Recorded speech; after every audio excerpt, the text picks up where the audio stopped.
Tak payah cerita pun pasal putus tunang ni sebab nampak sangat tak move on. Kau kenapa doh? Kalau kau tak suka room aku, kau keluar doh. Biarlah dia nak cerita apa. Assalamualaikum. Salam. Hai, siapa di sana? Alisha Afia Shomel. Oh, sorry lah. Nama saya Alia.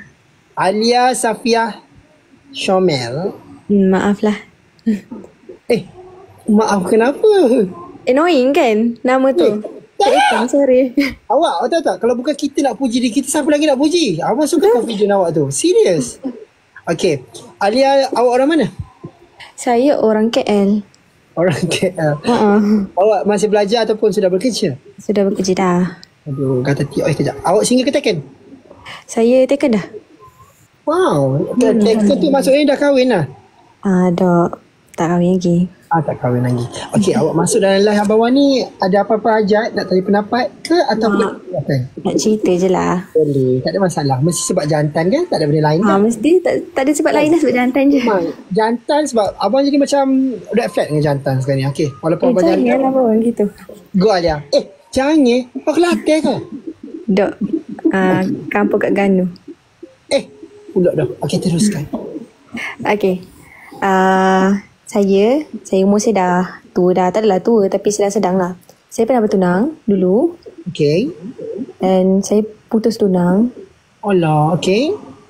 Lepas tu nak cerita je lah. Kita just nak bagi motivation je lah. Mana tahu orang kat luar sana pun hadap apa benda yang saya rasa. Dulu saya pernah putus tunang sampai tahap saya depression. Sumpah demi Allah saya depression. Saya tak makan apa semua. Yelah putus tunang kan. Dah nak kahwin dah pun. Sepatutnya tahun ni kahwin bulan 7. Tapi yelah tak ada rezeki. Macam mana? Okay, lepas tu? Lepas tu kira putus tunang. Laki tu pula yelah ada. Dengan pilihan dia tak apalah. It's okay lah. Tapi nak cakap walaupun kita sakit macam mana pun, walaupun kita pernah depression, walaupun kita ditinggalkan oleh laki, tapi Allah tu punya adil. Allah tu hadirkan saya seorang laki yang sekarang ni. Okay. Yang kita dah nak kahwin dah pun. InsyaAllah tahun depan. Orang mana? Orang KL juga pun. Okay. InsyaAllah dah nak kahwin dah tahun ni. Cuma nak minta korang doakan lah. Moga saya amin, insyaAllah. Tolong, tak nak putus tunang dah, penat. Sedih tak? Apa perasaan awak masa putus tunang tu? Sedih abang sebab Kang cakap hubungan berapa tahun Kang boleh buat group lagi. Ya, berapa bulan awak ni? 20? Ya? No, bukan. Berapa? 7 tahun je, 7 tahun. Yang tadi 7 tambah 13. Boleh buat group.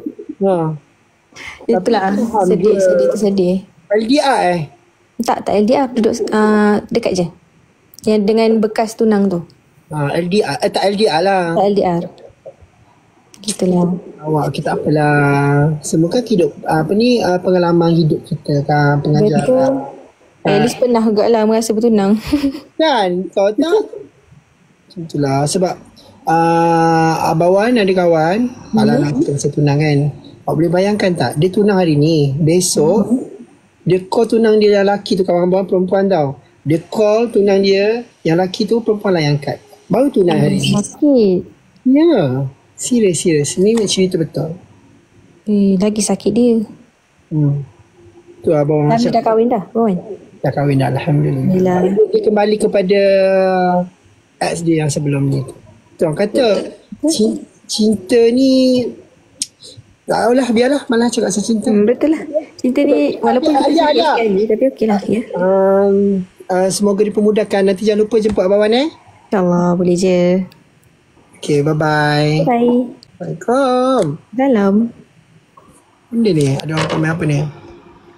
Sekejap lah. Actually, tak payah cerita pun pasal putus tunang ni sebab nampak sangat tak move on. Kau kenapa doh? Kalau kau tak suka room aku, kau keluar doh. Biarlah dia nak cerita apa.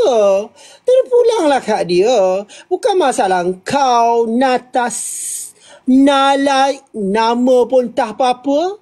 Lantak dia nak cerita putus tunang ke, nak putus apa ke. Kau kenapa doh? Kau ni sesuai buat servis naughty jom. Kau faham tak?